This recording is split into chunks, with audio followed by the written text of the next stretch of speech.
नमस्कार दोस्तों, आपका अपने YouTube चैनल सत्यशील में स्वागत है। आज बात करेंगे शनि ग्रह से जुड़े मुख्य विवरण को लेकर। तो शुरुआत करते हैं। शनि ग्रह की माता का नाम छाया व पिता का नाम सूर्य है। यम को इनका बड़ा भाई माना गया है।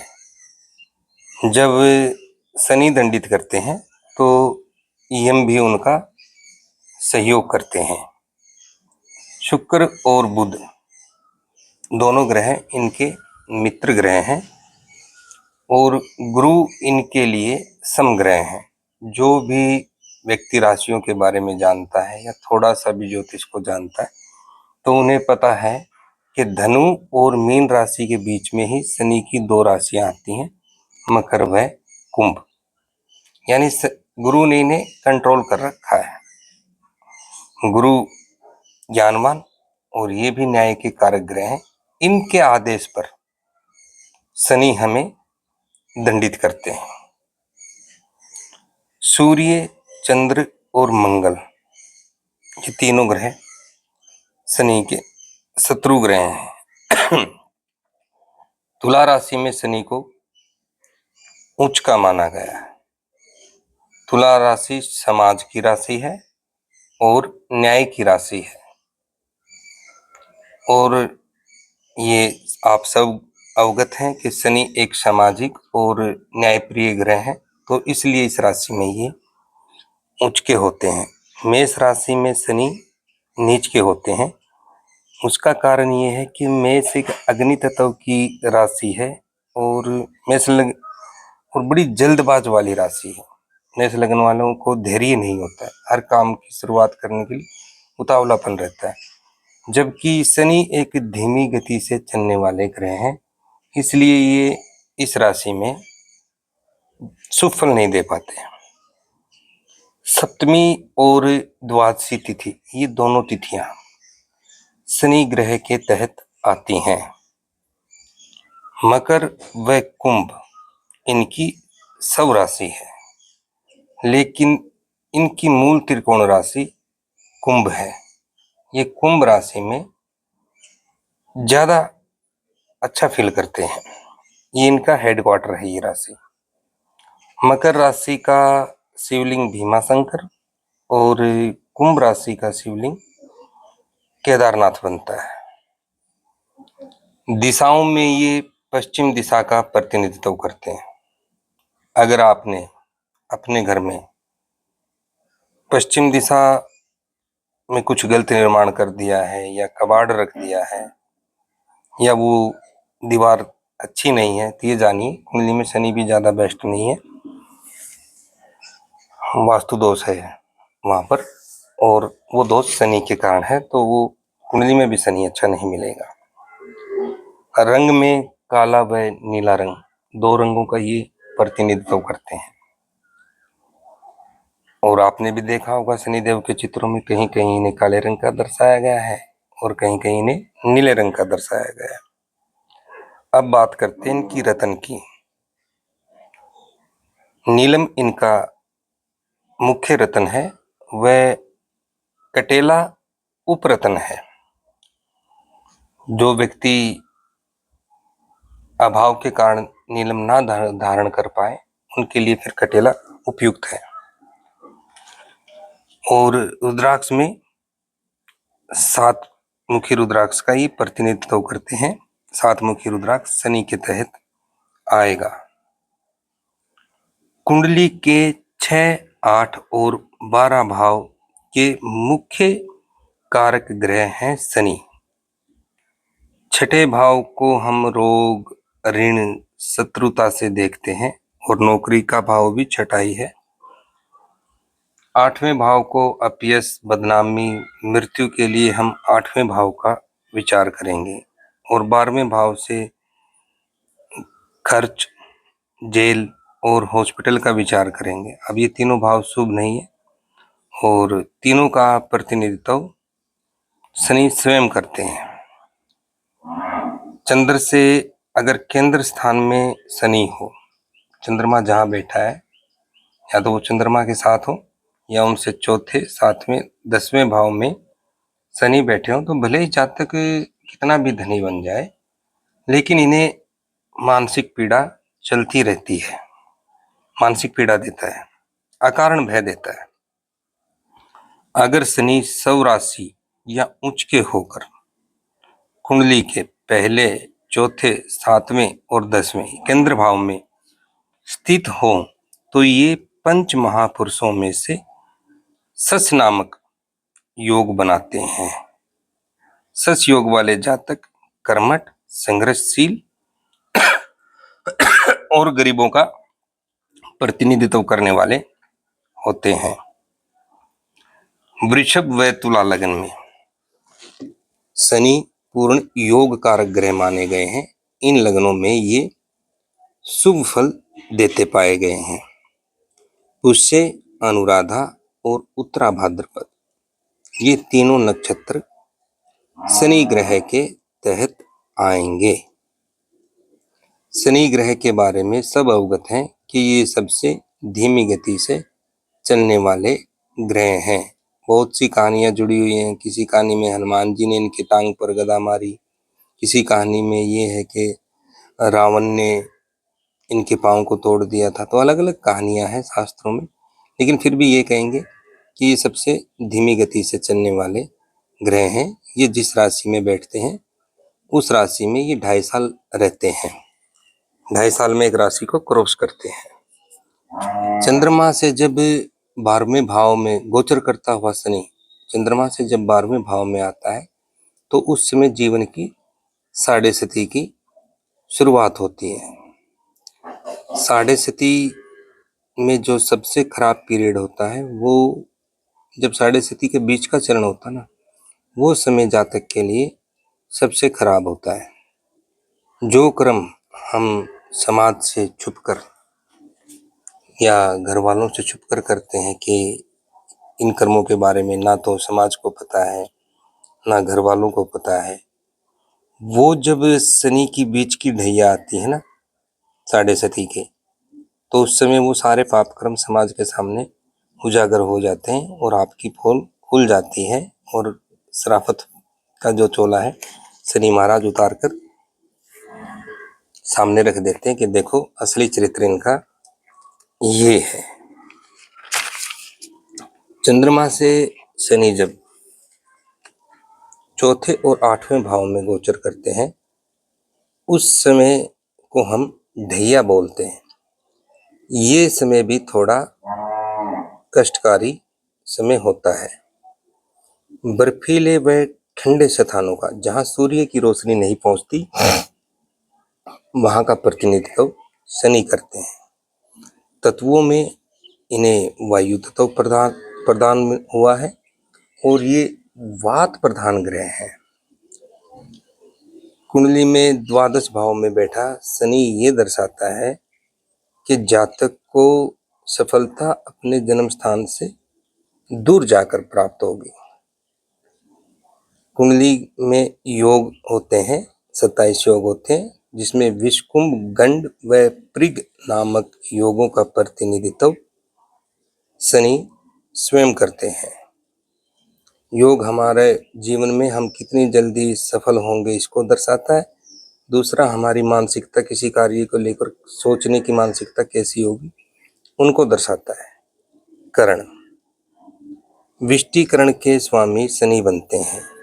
करण का तात्पर्य मुख्य यही है कि हम करने क्या है, इसे जरूर देखना चाहिए कुंडली में। विष्टिकरण वाले अपने जीवन में थोड़ा देरी से सफल होते हैं और ये जीवन के शुरुआती चरण में नौकरी को प्रमुखता देते हैं, भले ही बाद में अपना ये स्वतंत्र व्यापार करें। षड्रिपु, एक व्यक्ति में 6 तरह के विकार हो सकते हैं। किसी में काम वासना ज्यादा हो, किसी में क्रोध, लोभ, मोह, मद व जलन, ये 6 विकार हो गए। तो जो जलन वाला विकार है वो शनि ग्रह के तहत आएगा। कुंडली के छठे भाव में इनकी राशि हो या छठे भाव को ये दृष्ट करें या छठे भाव में बैठे तो ऐसा व्यक्ति भले ही अपने बातों से ना दर्शाए, लेकिन अन्य की तरक्की देखकर वो जलेगा अवश्य। कोई कुदरती उन्हें ज्ञान हो जाए, बाद में उस विकार का त्याग कर दे तो भगवान की समझो कृपा है, फिर भी इस विकार का इन्हें त्याग करना चाहिए। जो त्याग करेगा वो जीवन में सफल हो जाएगा। शनि को 3 दृष्टियां प्राप्त है, तीसरी, 7वीं और 10वीं। ये कुंडली में जहां बैठते हैं उससे तीसरे, 7वें और 10वें भाव को देखने में सक्षम है। ये जहां बैठते हैं वहां तो ज्योतिष में इन्हें शुभ बताया गया है, लेकिन इनकी दृष्टियों को शुभ नहीं माना गया है। ये जिस जिस भाव पे दृष्टि डालते हैं उस भाव से व्यक्ति को थोड़ी बहुत पीड़ा अवश्य मिलती है, और वो भाव जिस बॉडी ऑफ पार्ट का प्रतिनिधित्व करता है वो बॉडी ऑफ पार्ट भी कमजोर ही मिलता है। शनि जहां भी स्थित रहते हैं उससे चौथे भाव में कोई ना कोई उतार चढ़ाव अवश्य देते हैं। सबसे बेस्ट एग्जाम्पल है श्री रामचंद्र जी की कुंडली। श्री रामचंद्र जी की कुंडली में चौथे स्थान में शनि है, तो वहां से चौथा स्थान और आगे गिनने पर विवाह स्थान वो स्थान बन जाएगा। तो रामचंद्र जी का जो वैवाहिक जीवन है वो बड़ा ही उतार चढ़ाव वाला रहा। शनि की महादशा 19 वर्ष की होती है। अब चाहे शनि की महादशा हो या शनि की साढ़े सती हो, सीधी सी बात है, ये व्यक्ति के कर्मों को बदलने के लिए, दंड करके उनके कर्मों को बदलने के लिए ही आते हैं। और इनकी दशा और साढ़े सती के चरणों में ये अच्छे से अच्छे नास्तिक को भी ये मानने पर भी मजबूर कर देते हैं कि कोई तो है हमारे ऊपर जो इस सृष्टि को चला रहा है, हमारे हाथ में कुछ नहीं है। अंक विद्या में इन्हें 8 अंक प्राप्त हुआ है। 8 अंक का ये प्रतिनिधित्व करते हैं। आज्ञा चक्र में शनि, आज्ञा चक्र शनि के तहत आएगा। आज्ञा चक्र का कलर बैंगनी और नीले रंग के मिश्रण का है, और इस चक्र पे हम भगवान शिव का ध्यान करते हैं। भगवान शिव के ही शिष्य हैं शनिदेव। भगवान विष्णु के 9 अवतारों में से कूर्म अवतार को शनि से जोड़ा गया है। इनका वाहन कौवा, और इनके लिए अगर पशु देखा जाए तो भैंसा, भैंसा पशु भी, क्योंकि वो भी काले रंग का है। और जैसे भैंस है ये भी शनि के तहत आएगी, और हम कहते भी हैं कि भैंस का दूध थोड़ा व्यक्ति को आलसी बनाता है, तो शनि भी थोड़ा आलस्य करने वाले ग्रह हैं। लगन स्थान में शनि को मरण कारक माना गया है। लगन में बैठे शनि ज्यादा शुभ फल नहीं देते पाए गए। भले ये टाइम पे जॉब दे दो, लेकिन कुछ न कुछ अस्वस्थता चलती रहती है, और आलस्य शरीर में बहुत ज्यादा दे देते हैं। कुंडली के 7वें स्थान में ये दिग्बल प्राप्त करते हैं। शनि कर्म के मुख्य कारक ग्रह हैं, और ये कुंडली के जिस भाव में भी बैठे, कुंडली के किसी भी भाव में बैठे, अगर आप उस भाव से रिलेटेड जिम्मेवारी से भाग रहे हो, चाहे आपका उच्च का ही शनि क्यों ना हो, शनि आपको दंडित अवश्य करेंगे। शनि जहां बैठे उस भाव के कर्म से भागना नहीं चाहिए व्यक्ति को, उस कर्म को करके ही मुक्ति मिलेगी, वरना शनि देव दंड देंगे ही देंगे। हम मान लो कोई व्यक्ति के सेकंड में उच्च का शनि हो, अब तो बहुत अच्छा शनि हो गया ये तो, लेकिन वो व्यक्ति घर परिवार की जिम्मेवारियों से भाग रहा है, धन कमाने से भाग रहा है, वो कुटुंब की जिम्मेवारी लेने के लिए तैयार नहीं है। भले ही उसका शनि उच्च का हो, क्या बेनिफिट है ऐसे शनि का। शनि महाराज तो अपनी जब भी दशांतर दशा प्रत्यंतर में या ढैया या साढ़े सती में उसको दंडित अवश्य करेंगे। तो ज्यादा खुश ना हो, शनि तभी ज्यादा अच्छे फल देते हैं जिस भाव में वो बैठे हो, उस भाव की हम जिम्मेवारी ले लें तो शनि सबसे अच्छा फल देते हैं। अब बात कर लेते हैं कि शनि के तहत कौन कौन से कार्य या कौन कौन सी एजुकेशन शनि के तहत आ जाएंगी। तो कार्यों से ही एजुकेशन को जोड़ लेना। एरोप्लेन इंडस्ट्री, गैसीय व तेलीय उत्पादन के काम, वकील, इंजीनियरिंग के काम, तंत्र विद्या भी शनि के तहत आएगी। इतिहासकार व पुरातत्व विभाग, कृषि से जुड़ा कार्य, होम्योपैथी से जुड़ा कार्य, मजदूरी से जुड़ा कार्य, लोहे से जुड़ा कार्य, ये सभी शनि ग्रह के तहत आएंगे। अब बात कर लेते हैं खाद्य पदार्थों में। खाद्य पदार्थों में ये तेलीय भोजन का प्रतिनिधित्व करते हैं। जामुन, कड़वे फल, चाय, कॉफी, उड़द, काले तिल, काली मिर्च, सूखा नारियल, काले चने ये सभी शनि ग्रह के तहत आएंगे। अब बात करते हैं कि इनमें के रिश्ते कौन कौन से बनेंगे। चाचा ताऊ व बड़े भाई का विचार भी शनि से किया जाएगा और घर के बुजुर्ग सदस्यों का विचार भी शनि से किया जाएगा। बॉडी ऑफ पार्ट में घुटने व पिंडली और नाड़ी ज्योतिष के अनुसार ठोड़ी, ये शनि ग्रह के तहत विचार किए जाएंगे।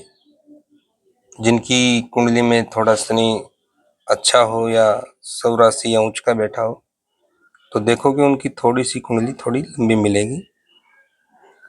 अब बात करते हैं मुख्य कारक किसके हैं। मुख्य कारक तो शनि कर्मों के हैं, न्याय के हैं। दुख दर्द व पीड़ा के मुख्य कारक ग्रह शनि है। रोगों में वात व स्नायु तंत्र से जुड़े रोग शनि ग्रह के तहत आएंगे। अब बात कर लेते हैं शनि देव के उपायों से जुड़ी हुई। शनि के उपाय में दशरथ रचित, भगवान रामचंद्र जी के पिता ने एक स्तोत्र लिखा था, दशरथ रचित शनि स्तोत्र का पाठ करने से शनि की महादशा, ढैया और साढ़े सती में शुभ फल मिलते हैं या फिर उतना नहीं मिल पाता जितना वो देने आए हैं। पीपल के वृक्ष की सेवा भी शनिदेव से जुड़ी हुई है। यहाँ पिपलादी ऋषि की एक कहानी है। तो उन्होंने शनि से वरदान लिया था कि जो भी व्यक्ति पीपल के पेड़ की सेवा करेगा आप उसे दंडित नहीं करेंगे। कपालभाति प्राणायाम करना भी शनि के तहत आएगा क्योंकि शनि वात प्रधान ग्रह है और ठंडे ग्रह हैं, आलस्य वाले ग्रह हैं और कपालभाति करने से शरीर में एक ऊर्जा का प्रवाह होता है, आलस्य दूर होता है। तो ये प्राणायाम भी शनि का एक अच्छा उपाय है। शनिवार का उपवास रखना भी दी बेस्ट उपाय है। शरीर पे मालिश करना भी एक शनिदेव का मुख्य उपाय आता है। देखो शनिदेव पे तो तेल चढ़ाया ही जाता है लेकिन खुद का के शरीर पर भी अगर मालिश की जाए तो वात रोग प्रभावी नहीं होंगे। तो सप्ताह में कम से कम 2 बार तो शरीर की मालिश की जाए। किसी के गरीब का हक न खाना भी शनि का सबसे एक अच्छा उपाय है कि आप किसी गरीब व्यक्ति की मजदूरी मत खाइए, भले ही उसने थोड़ी बहुत कमियां करती हूँ आपके काम में, लेकिन उसको उसका हक दे दीजिए। अगर आप ऐसा नहीं करते तो आपका शनि खराब जरूर हो जाएगा। नमस्कार दोस्तों, अब चलते हैं। आशा करता हूँ आपको ये जानकारी अच्छी लगेगी। अगर अच्छी लगे तो अपने दोस्तों में से शेयर कीजिए। जय हिंद, जय श्री राम।